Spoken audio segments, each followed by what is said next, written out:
ஒரு சின்ன குழந்தை ஒரு விளையாட்டுத்தனமாக உட்காந்து ஒரு நாள் முழுக்க கேக் சாப்பிட சொன்னால் சந்தோஷமாக செஞ்சுருக்கு. ரோட்டில் போய் படுத்துக்க சொன்னால் எந்த வித கவலையும் இல்லாமல் சின்ன குழந்தைங்கனால தான் இதெல்லாம் செய்ய முடியும்.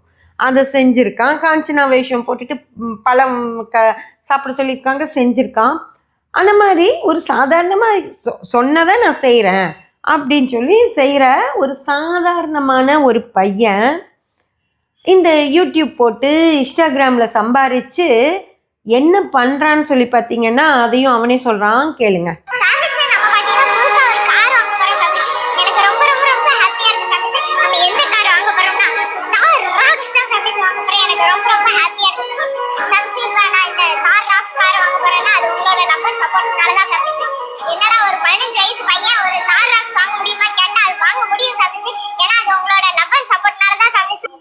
அந்த பையன் ஒரு 25 லட்சம் ரூபாய் காரு வாங்க போகிறேன் அப்படின்னு சொல்லி கையில் இவ்வளோ கட்டு பணத்தை இப்படி வச்சிட்டு இருக்கான், பிடிச்சிட்டு நிற்கிறான்.